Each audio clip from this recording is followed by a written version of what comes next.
സത്യം ഇത് സീരിയസ് ആയിട്ട് ഞാൻ പറയുന്നൊരു കാര്യമാണ്. ഇതിൻ്റെ ഒരു ഗ്യാങ് തന്നെയുണ്ട്. പക്ഷേ ഇവളെയൊക്കെ പിടിക്കാൻ ആരും ഇല്ലെന്നുള്ളതാണ് ഞാൻ ആലോചിക്കുന്നത്. ഈ ദുബായ് രാജ്യത്തെ ഇവിടെ ഇത് ഇല്ലീഗലാണ്. ഇല്ലീഗൽ പ്രവൃത്തികൾ മാത്രമാണ് ചെയ്യുന്നത്. ഈ വീഡിയോ ഇതും കൂടെ പറയണം. ഇതും കൂടെ എനിക്ക് പറയാനുണ്ട്. നിങ്ങൾ ആരും അറിയാം, നിങ്ങൾ പറയുന്നല്ലോ അവരെ നോക്കി അവർ ഞാൻ ഒരു 1.5 മാസം സൂചിച്ച അവളുടെ അടുത്തിരുന്ന് രഹസ്യം പറയുന്നതും എല്ലാം കാണാം. അങ്ങനത്തെ വൃത്തിയിട്ടവളുമാരാണ്. ഇവളുമാർക്ക് കൂട്ടു നിൽക്കാനായിട്ട് ആണ് ഒരുപാട് പണമുള്ള ആണുങ്ങൾ ഒക്കെ. Hi hello friends, welcome back. അപ്പം നമ്മൾ ഇന്ന് രേണുസുതിയെ കുറിച്ച് കുറച്ച് ഗൗരവമുള്ള കാര്യങ്ങൾ സംസാരിക്കാനാണ് വന്നിട്ടുള്ളത്. കാര്യങ്ങൾ കുറച്ച് ഗുരുതരമാണ്. ഷെബീന ബീബിയുടെ ചാനൽ വഴി വളരെ വലിയൊരു അലിഗേഷൻ ആണ് രേണുസുതിക്കെതിരെ അവര് ഇപ്പോൾ ഇന്നലത്തെ വീഡിയോയിൽ വെച്ചിരുന്നത്. അവരതിലൂടെയുള്ള ഒരു വോയിസ് ക്ലിപ്പ് കാര്യങ്ങളൊക്കെ വെച്ചപ്പോൾ നമ്മൾ അക്ഷരപതി സ്ട്രോക്ക് ആയി പോയിട്ടുണ്ടായിരുന്നു. പക്ഷെ നമ്മൾ രേണുസുതിയെ കുറിച്ച് അന്വേഷിച്ച് പോയ സമയത്ത് നമുക്ക് ചെറിയ സംശയങ്ങളും കാര്യങ്ങളൊക്കെ ഉണ്ടായിരുന്നു. പക്ഷെ രേണുസുതിക്ക് ഒരു കള്ളക്കടത്ത് നടത്താനുള്ള ഒരു കേപ്പബിലിറ്റി ഉണ്ടോ എന്ന് ചോദിച്ചിട്ടുണ്ടെങ്കിൽ ഞാൻ അന്നും പറഞ്ഞിരുന്നു ഇല്ല. പക്ഷെ രേണുസുതിയുടെ മാനേജറെ ചുറ്റിപ്പറ്റി കുറെ അധികം ദുരൂഹതകൾ നിറഞ്ഞു നിൽക്കുന്ന സാഹചര്യം ഉണ്ടായിരുന്നു. ശരിക്കും അതിനെക്കുറിച്ചൊക്കെ കുറെ അധികം ഡീറ്റെയിൽ ആയിട്ട് പറയേണ്ടതുണ്ട്. വലിയ ആൾക്കാരാണ്, നമുക്ക് തൊടാൻ പോലും പറ്റാത്ത തരത്തിലുള്ള ആൾക്കാരാണ്, തൊട്ടാൽ കൈ പൊള്ളുന്ന സൈസ് ആൾക്കാരാണ്. അപ്പൊ ഇതിനു മുമ്പ് ഞാൻ എറണാകുളം ഒരു ബാറിനെ കുറിച്ച് കാര്യങ്ങളൊക്കെ ഞാൻ പണ്ട് വീഡിയോ ചെയ്തിട്ടുണ്ടായിരുന്നു. യൂട്യൂബ് എടുത്ത് തൂത്തുവാരി ദൂരെ കളഞ്ഞിട്ടുണ്ടായിരുന്നു. അപ്പം അവിടെ ഉണ്ടാകുന്ന ഈ എമ്മിന്റെ ഉപയോഗത്തെയൊക്കെ കുറിച്ചൊക്കെ, അവിടെ ഉണ്ടാകുന്ന നൈറ്റ് പാർട്ടി, അങ്ങനെയുള്ള പാർട്ടികൾ, ആഫ്റ്റർ പാർട്ടിയെ കുറിച്ചൊക്കെ ഞാൻ ഒരു വീഡിയോസ് ഒക്കെ ചെയ്തിട്ടുണ്ടായിരുന്നു. വളരെ നമ്മൾ അയ്യോ ഇത് കേരളമാണോ എന്ന് തോന്നിപ്പിക്കുന്ന തരത്തിലുള്ള പരിപാടിയാണ് ആഫ്റ്റർ പാർട്ടി എന്നൊക്കെ പറഞ്ഞ് നടക്കുന്നത്. അപ്പം അതില് അങ്ങനെ ഒരു എറണാകുളത്തുള്ള ഒരു ഹോട്ടൽ, നമ്പർ 18 ഹോട്ടലുമായിട്ട് റിലേറ്റഡ് ചെയ്ത് ഇങ്ങനെ പോയപ്പോഴത്തേക്കാണ് അവിടെ അന്ന ജോൺസൺ എന്ന് പറഞ്ഞ ഒരാൾ വീഡിയോ ആയിട്ട് വന്നിട്ടുണ്ട്. നിങ്ങൾക്ക് അറിയാമായിരിക്കും. അപ്പം അങ്ങനെ കുറെ അധികം ദുരൂഹമായ കാര്യങ്ങൾ ഇവിടെ നടക്കുന്നുണ്ട്. അപ്പം അതൊക്കെ വിട്ടേക്കാം. നമ്മൾ ഇതിനകത്ത് കുറച്ചധികം കാര്യങ്ങൾ പറയുന്നുണ്ട്. അപ്പം ആദ്യം തന്നെ എനിക്ക് കുറച്ചധികം ആൾക്കാരോട് താങ്ക്സ് പറയേണ്ടതുണ്ട്. കാരണം കുറെ അധികം ആൾക്കാർ എന്റെ വീഡിയോ കണ്ടിട്ട് ഡെയിലി കണ്ട് എന്നെ സപ്പോർട്ട് ചെയ്യുന്ന കുറച്ച് ആൾക്കാരുണ്ട്. ഞാൻ ഇന്നലെ പേര് പറയാമെന്ന് പറഞ്ഞിരുന്നു. പക്ഷേ വീഡിയോയുടെ ലെന്ത് കാരണം നമുക്ക് ആ പേരുകളൊന്നും പറയാൻ പറ്റത്തില്ല. അപ്പൊ നമ്മൾ താങ്ക്സ് പറയാണ്. അപ്പൊ ആരുടെയും പേരുകൾ വിട്ടുപോയിട്ടുണ്ടെങ്കിൽ നിങ്ങൾ തീർച്ചയായിട്ടും കമന്റ് ചെയ്യണം. കാരണം കുറെ അധികം ആൾക്കാരുണ്ടല്ലോ. അപ്പൊ കുറച്ച് പേർ പേരുകൾ പറയാം. ബിന്ദു MJ R5Q എന്ന് പറഞ്ഞ ഒരു അക്കൗണ്ട് ആ ചേച്ചി ഇന്നും എനിക്ക് മെസ്സേജ് ചെയ്യാറുണ്ട്. പിന്നെ മിനി ജോർജ് 109 എന്ന് പറഞ്ഞ ആ ചേച്ചി എന്നും സപ്പോർട്ട് ചെയ്യാറുണ്ട്. വളരെ നന്ദിയുണ്ട് കേട്ടോ. പിന്നെ മോളമ്മ ബേബി 3415 എന്ന് പറഞ്ഞ ആ ചേച്ചി ഡെയിലി ഇങ്ങനെ ഞാൻ ഇടുന്ന ഓരോ വീഡിയോക്കും ഇങ്ങനെ കമന്റ് ഒക്കെ ചെയ്യാറുണ്ട്. Thank you very much. പിന്നെ ഗിരിജ M5 വെച്ച് ചേച്ചിക്കും താങ്ക്സ് ഉണ്ട് എന്നും ഇത് ചെയ്യാറുണ്ട്. ദിയാമോൾ സെംലി എന്ന് പറഞ്ഞ ആ ഒരു അക്കൗണ്ടിൽ നിന്നും എനിക്ക് ഇങ്ങനെ കമന്റുകളും കാര്യങ്ങളൊക്കെ വരാറുണ്ട്. Thank you very much. Bindu ചേച്ചിക്കും താങ്ക്സ് പറഞ്ഞായിരുന്നു. താങ്ക് യു കേട്ടോ.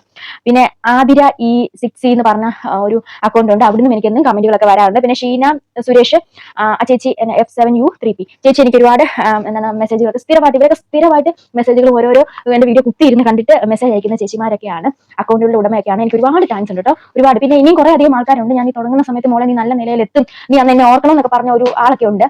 ഞാൻ ഒന്നുമില്ലായിരുന്ന സമയത്ത് 100 സബ്സ്ക്രൈബേഴ്സ് പോലും ഇല്ലാത്ത സമയത്തൊക്കെ ഇതുപോലെ എന്നെ പ്രോത്സാഹിപ്പിച്ച കുറെ അധികം ആൾക്കാരുണ്ട്. അവരൊക്കെ തപ്പിപ്പിടിച്ച് എന്ന് വീഡിയോയിൽ താങ്ക്സ് പറഞ്ഞു. അപ്പൊ വെൽക്കം ബാക്ക്. ആദ്യമായിട്ടാണ് നിങ്ങൾ എന്റെ ചാനൽ കാണുന്നെങ്കിൽ ഒന്ന് സബ്സ്ക്രൈബ് ചെയ്യാൻ ശ്രമിക്കുക. പിന്നെ ഓരോരുത്തരും ലൈക്ക് ചെയ്തുകൊണ്ട് മാത്രം എന്റെ വീഡിയോ കാണുക. റിക്വസ്റ്റ് ആണ് കേട്ടോ. കാരണം കുറെ അധികം ആൾക്കാരിലോട്ട് പോകണം. നമ്മൾ ചെറിയ ആൾക്കാരായതുകൊണ്ട് അങ്ങനെ അധികം പോകത്തില്ല. അതുകൊണ്ടാണ് പറയുന്നത്. പിന്നെന്താണ്, നിങ്ങളുടെ വിലയേറെ അഭിപ്രായങ്ങൾ പറയുക. ഞാൻ ഇടയ്ക്കും തലയ്ക്കൊക്കെ സമയം കിട്ടുന്ന പോലെ നിങ്ങളുടെ പേരുകളൊക്കെ എടുത്ത് വായിച്ച് ഞാൻ എന്നെ നന്ദി അറിയിക്കുന്നതായിരിക്കും. പിന്നെ അതുപോലെ തന്നെ രേണു കുറെ അധികം കാര്യങ്ങളൊക്കെ ആയിട്ട് വന്നിട്ടുണ്ട്. നമ്മൾ പറഞ്ഞ പോലെ ഷെബീന ബീബിയുടെ അലിഗേഷനെ കുറിച്ച് സംസാരിക്കാനുണ്ട്. അതിനൊക്കെ രേണു ഇന്നലെ എന്താണ് കാണിച്ചു വെച്ചത് നോക്കാം. അതുപോലെ തന്നെ ചേച്ചി കഴിഞ്ഞ ദിവസം ഒരു ഷൂട്ടിനോ എന്തിനോ കാര്യത്തിന് വയനാട് പോയ ടൈമിൽ ഒരു ചെരുപ്പ് പറഞ്ഞിട്ടുണ്ടായിരുന്നു. ഈ ചെരുപ്പ് 35,000 രൂപയാണ് എന്ന് പറഞ്ഞിട്ടൊരു വീഡിയോയിൽ പറഞ്ഞിട്ടുണ്ടായിരുന്നു. അതിനെ കുറെ പേര് ട്രോളിട്ട് പറഞ്ഞു ഇത് 35,000 അല്ല 500 രൂപയാണെന്ന് പറഞ്ഞിട്ടുള്ള രീതിയിലൊക്കെ വീഡിയോ ചെയ്തിട്ടുണ്ടായിരുന്നു. അത് ശരിക്കും അത് 35,000 രൂപയുടെ ചെരുപ്പാണോ? ഒരു മിനിറ്റ് എന്തെങ്കിലും പ്രശ്നം ഉണ്ടായിരുന്നു? ശരിക്കും അത് 30,000 ചെരുപ്പാണോന്നോ? സത്യം പറഞ്ഞത് എത്ര രൂപയുടെ ചെരുപ്പാണെന്ന് കറക്റ്റ് എനിക്ക് അറിഞ്ഞുകൂടാ. 35 എന്നാണ് ഞാൻ അന്ന് പറഞ്ഞത്. പക്ഷെ ഞാനല്ല അത് മേടിച്ചവർ പറഞ്ഞത് ഇത്ര കോസ്റ്റ്ലി ചെരുപ്പാണെന്നാണ് പറഞ്ഞത്. 30,000 എന്നങ്ങ് പറഞ്ഞു. ഇപ്പം ഇൻസ്റ്റാഗ്രാമിൽ എന്തൊക്കെ ആൾക്കാരൊക്കെ എന്തൊക്കെ പറയുന്നടേ, 5 രൂപയുടെ മറ്റേ ഡ്രസ്സ് 250 ഡ്രസ്സ് മേടിച്ചിട്ട് 5,000 ഡ്രസ്സാന്ന് പറയുന്നില്ലേ? അങ്ങനെയൊക്കെ പറഞ്ഞു. എന്തിനാണ് ഇങ്ങനെ നുണ പറയുന്നത്? നല്ല മാന്യമായിട്ടുള്ള ഡ്രസ്സാണ് ഇട്ടിരുന്നത്. എന്നിട്ട് ഷാളിന്റെ പിന്നി കുത്തി വെക്കുന്ന പോലെ എന്തെങ്കിലും കുഴപ്പം ഉണ്ടായിരുന്നു? ഇവർ എന്താണെന്ന് ഒരു പിടുത്തവും കിട്ടുന്നില്ല. ചുമ്മാ അങ്ങോട്ട് ഓരോരോ എന്തെങ്കിലും ഒരു വീഡിയോക്കകത്ത് എന്തെങ്കിലും ഒരു കോണസ്റ്റ് ഒപ്പിച്ചു വെക്കും. പിന്നെ ഇവരുടെ ചെരുപ്പ് 35,000 ചെരുപ്പല്ല, അത് ഏതാണ്ട് 10-500 രൂപയുടെ ചെരുപ്പാണ്. നമ്മുടെ ദേവ് തന്നെ അതെടുത്ത് കണ്ടുപിടിച്ചിട്ട് എടുത്ത് സ്റ്റോറിയൊക്കെ ഇട്ടിട്ടുണ്ടായിരുന്നു. എന്നിട്ട് അത് പിന്നെ അത് ആട്ടപ്പാടെല്ലാം തേഞ്ഞു. അത് കഴിഞ്ഞിട്ട് തേഞ്ഞൊട്ടിയതിന് ശേഷം വന്നിരുന്ന് മെഴുകുന്ന മെഴുകലാണിത്. ഇതിന്റെയൊക്കെ വലിയ ആവശ്യമുണ്ടോ? ഇതും കൂടെ പറയണം. ഇതും കൂടെ എനിക്ക് പറയാനുണ്ട്. നിങ്ങൾ ആരും അറിയാം, നിങ്ങൾ പറയുന്നല്ലോ അവരെ നോക്കി അവർ.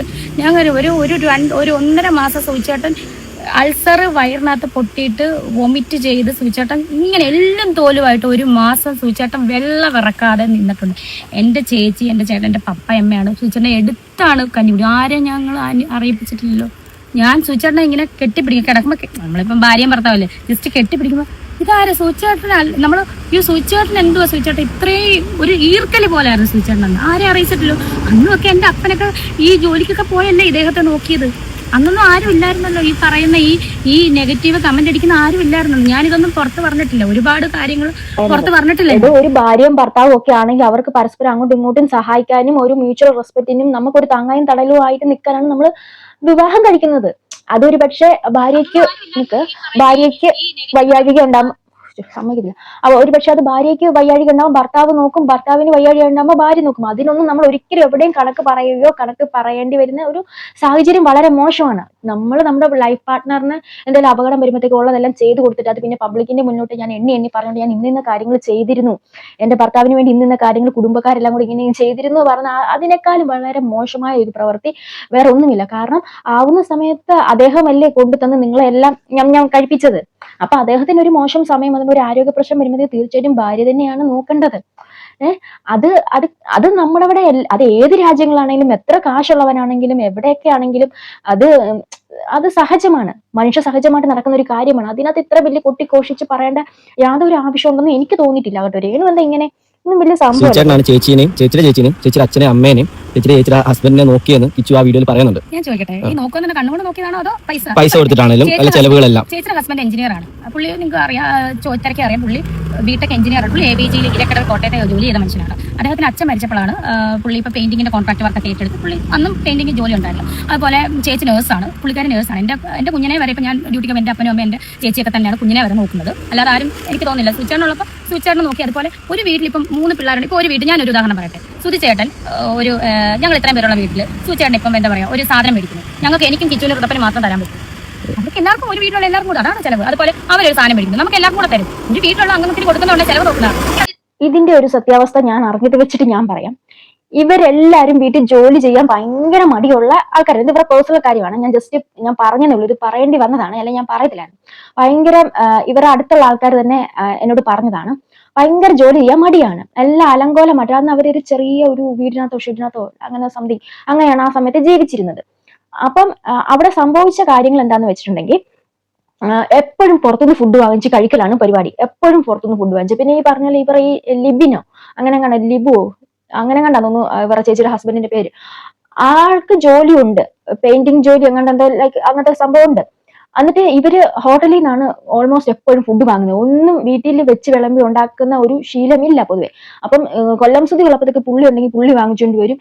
ഈ ലിബു എന്ന് പറഞ്ഞ ഈ പുള്ളി ഉണ്ടെങ്കിൽ ഈ പുള്ളി വാങ്ങിച്ചുകൊണ്ട് വരും. അങ്ങനെ ഒരു ആഡംബര ചെലവാണ് ഇവരുടെ വീട്ടിൽ നടക്കുന്നത്. ഒന്നിനും അടുക്കും ചിട്ടയും വീറും വൃത്തിയും ഇല്ല എന്ന് തന്നെയാണ് ഞാൻ അറിഞ്ഞത്. അപ്പൊ 10 പേർക്കൊക്കെ ഒരു ഹോട്ടലിൽ നിന്ന് ഒരു ദിവസം 2 തവണയൊക്കെ ഫുഡ് വാങ്ങുക എന്ന് പറയുമ്പോഴത്തേക്കല്ലേ നിങ്ങളൊന്ന് ആലോചിക്കുക എന്തുമാത്രം പൈസയാകും ഒരു ദിവസം ഇങ്ങനെ. അപ്പൊ അതിങ്ങനെ തിന്നെ വെച്ച് എല്ലാത്തിനും മടിയാ, ചടഞ്ഞുകൂടി ഇങ്ങനെ ഒരു വീടിന്റെ ആയിട്ടുള്ള ഒരു അന്തരീക്ഷം ഒന്നും ഇല്ല എന്നാണ് ഞാൻ അറിയാൻ പറ്റിയ കാര്യം. ഒരു വീട്ടിലുള്ള അംഗത്തിന് കൊടുക്കുന്നതുകൊണ്ട് ചെലവ് നോക്കുന്നതാണ്. എനിക്കറിയില്ല, എല്ലാവരും നോക്കുന്നതാണ്. എനിക്കറിയില്ല അതിന്റെ ആ ഒരു മാനദണ്ഡം എനിക്കറിയില്ല. പിന്നെ ചേട്ടനെ സംബന്ധിച്ച് എല്ലാം ചേട്ടന് ഭയങ്കര സന്തോഷമാണ്, എല്ലാവരും നോക്കാനും സന്തോഷിപ്പിക്കാനും സന്തോഷമാണ്. നമുക്ക് എല്ലാവർക്കും കൂടെ തരും. ഒരു വീട്ടിലുള്ള അംഗത്തിന് കൊടുക്കുന്നതുകൊണ്ട്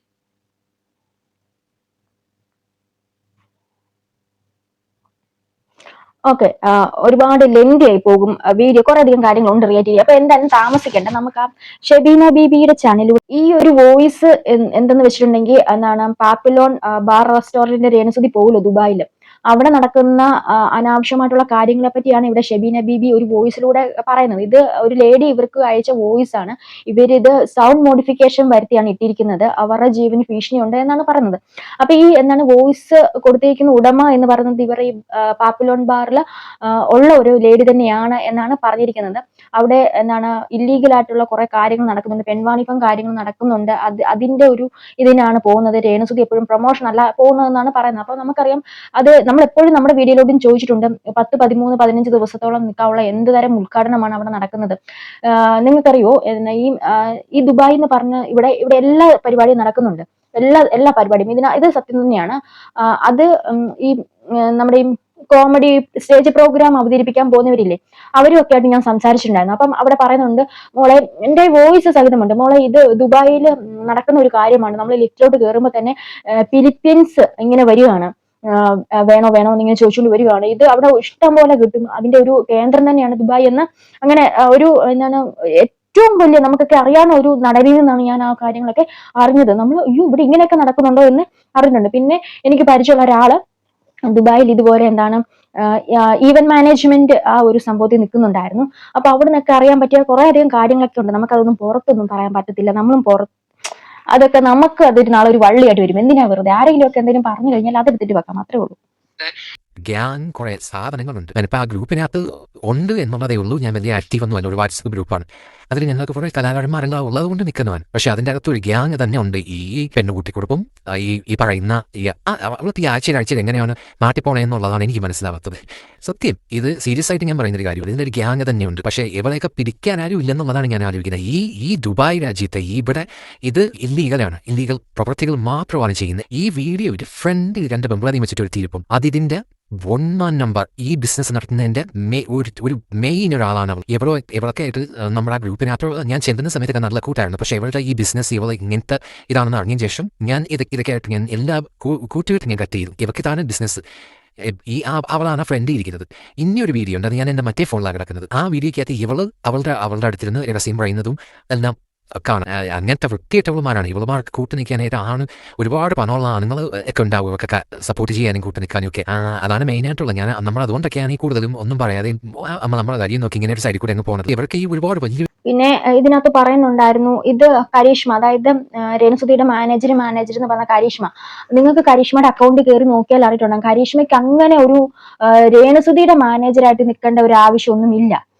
ഉറപ്പായിട്ടുമില്ല. അവര് നല്ല ഒരു ഫിനാൻഷ്യലി നല്ല സ്റ്റേബിൾ ആയിട്ടുള്ള ഒരു ലേഡിയാണ്. അവരുടെ അക്കൗണ്ട് നോക്കിയാൽ മതി. പിന്നെ എന്തിനാണ് കരീഷ്മ ഈ രേണുസുധിയുടെ മാനേജർ എന്ന് പറയുന്നത്? പിന്നെ രേണുസുധിയുടെ മാനേജറായ കരീഷ്മയ്ക്ക് വേറൊരു മാനേജർ നമ്മുടെ ശ്രീലക്ഷ്മി. അതൊക്കെ ഒരുമാതിരി നമുക്ക് ചോദ്യം ചെയ്യപ്പെടുന്ന ഒരു കാര്യം തന്നെയാണ്. ശ്രീലക്ഷ്മിയാണ് കരീഷ്മയുടെ മാനേജർ. നമ്മൾ ശരിക്കും ആ ഒരു കരീഷ്മയുടെ അക്കൗണ്ട് കയറി നോക്കിയിട്ടുണ്ടെങ്കിൽ നമുക്കറിയാൻ പറ്റും, ഈ ശരിക്കും രേണുസുധി കരീഷ്മയുടെ എംപ്ലോയി ആണെന്ന് വേണമെങ്കിൽ പറയാം. അതുപോലെ ലൈഫ് സ്റ്റൈലൊക്കെ അതുപോലെ നല്ല ഹൈ ലെവൽ പൊസിഷൻ നിൽക്കുന്ന ഒരു വ്യക്തിയാണ് കരീഷ്മ എന്ന് പറയുന്ന ഒരു വ്യക്തി. അപ്പം ഇവിടെ എന്തൊക്കെയോ ഒരു ദുബായ് സെറ്റപ്പ് മണം നമുക്ക് എന്തോ സംതിങ് ചീഞ്ഞനാട്ട് നമുക്ക് അടിക്കുന്നുണ്ടായിരുന്നു. അപ്പം വഴിയേ വരട്ടെ, നമുക്കറിയാവുന്നതൊക്കെ നമ്മുടെ മനസ്സിൽ ഇരിക്കട്ടെ. അപ്പൊ ആരെങ്കിലും ഒക്കെ കൊണ്ടിടട്ടെ. എന്നാൽ ഷെബീന ബേബി തന്നെ എന്തെങ്കിലുമൊക്കെ കൊണ്ടിടുമായിരിക്കും. പക്ഷെ ഇതിനകത്ത് രേണുസുധിക്ക് ഇതിനകത്ത് എന്താണ് പങ്കെന്ന് സത്യമായിട്ടും എനിക്കറിയത്തില്ല, ഇതുവരെ എനിക്കറിയത്തില്ല. അപ്പം എന്തെങ്കിലും പങ്കുണ്ടെങ്കിൽ അത് സൂക്ഷിക്കേണ്ട കാര്യം തന്നെയാണ്. നിങ്ങൾക്ക് ഇതിനെക്കുറിച്ച് എന്തൊക്കെയാണ് പറയാനുള്ളതെന്ന് വെച്ചാൽ തീർച്ചയായിട്ടും കമന്റ് ചെയ്യുക. അപ്പം തൊട്ടാൽ കൈകൊള്ളുന്ന വിഷയമായതുകൊണ്ട് തന്നെ നമുക്ക് മാറിയിരുന്ന് ഗാലറി ഇരുന്ന് കളി കാണാം, എന്നിട്ട് നമുക്ക് കൗണ്ടർ പോയിന്റ് അടിക്കാം. അപ്പൊ അടുത്തൊരു വീഡിയോ വീണ്ടും കാണുന്നവരെ ബൈ ബൈ.